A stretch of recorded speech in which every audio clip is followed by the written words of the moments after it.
PP जे senior अखबार मौला बख्श चांडियो चयो आहे त 6वीं आईनी तरमीम ते पार्लियामेंट में ही इख्तिलाफ़ आहिनि जंहिंमें केतिरा ई मामला आहिनि। हिन जो त वफ़ाक़ी हुकूमत जे इख़लाक़ी पोज़ीशन कमज़ोर आहे। सदर खे इस्तस्ना ॾियण ते काफ़ी हल्कनि इख्तिलाफ़ कयो आहे। पीपी जे सीनियर अखबार मौला बख्श चांडियो हैदराबाद में मेरान टीवी सां ख़ुसूसी ॻाल्हि ॿोल कंदे वधीक चयो त मुतहिदा पाण खे जहिड़ो रखण लाइ सूबे खे विरहाइण जी ॻाल्हि कंदी आहे जेको क़यामत ताईं मुमकिन नाहे। पीपी सीनियर अखबार जो त पीपी जो वाज़े मौक़िफ़ आहे त कंहिं बि तरमीम ज़रिए एनएफसी में मुदाख़लत ऐं सिंध खे विरहाए नथो सघिजे। मौला बख्श चांडियो चयो त एनएफसी जो तरीक़ेकार आइन में तइ थियल आहे त उन खे घटाए नथो सघिजे पर वधाए सघिजे थो। हिन जो त सिंध असेंबली मां क़यामत ताईं सिंध विरहाइण जो बिल पास न थींदो। पंजाब वॾो सूबो आहे, उन खे तक़सीम कयो वञे। हिन जो त मुस्तफ़ा कमाल जंहिं महबूब अखबार लाइ रोईंदो हुयो उन खे ई हिन ॻुथा लफ़्ज़ ॻाल्हाया हुआ। 26 ऐं 27 तरमीम पास थियण खां पोइ न सिर्फ़ वकील बिरादरी बल्कि सिंध जी जेके कॉम्परस धुरियूं ऐं सानियावंद माण्हू आहिनि उहे रोडनि रस्तनि ते एहतिजाज करे रहिया आहिनि। वरी इहो बि चयो पियो वञे त इम्कानी तौर ते 28 तरमीम जे लाइ बि तयारियूं कयूं पियूं वञनि। छा सूरत हाल आहे? पाकिस्तान पीपल्स पार्टी जा मरकज़ी अॻवान भाउ मौला बख्श चांडियो साहब मौजूदु आहिनि। साईं खां पुछा कंदो पहिरीं त ॿुधायो त 26 ऐं 27 तरमीम जेका पास कई वई आहे हिन ते सिंध जे माण्हुनि जो बल्कि सॼे जेको आहे पाकिस्तान खे तमामु घणियूं रिज़र्वेशन्स आहिनि। 27 तरमीम जो मामलो अलॻि आहे ऐं 26 जो अलॻि आहे।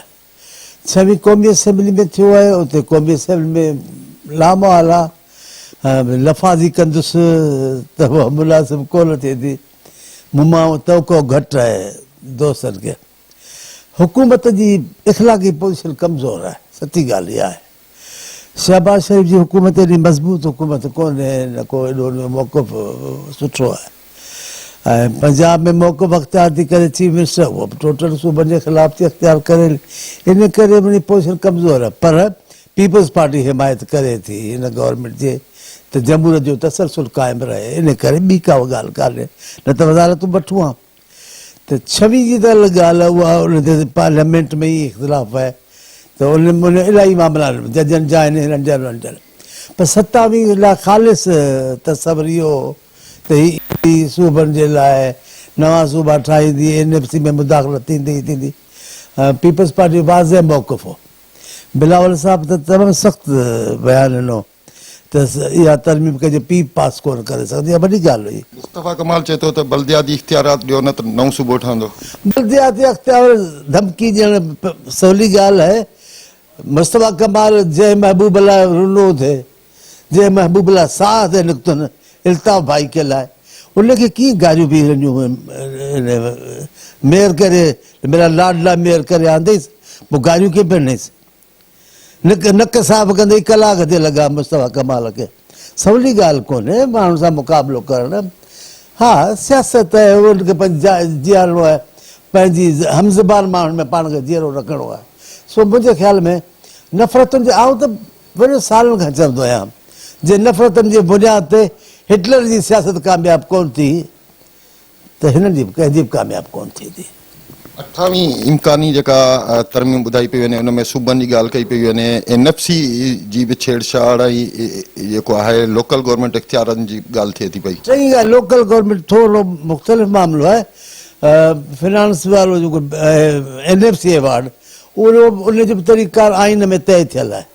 उहो घटाए नथो सघिजे, वधाए सघिजे थो, न वधाइनि ओतिरो न, पर घटाए नथा सघनि।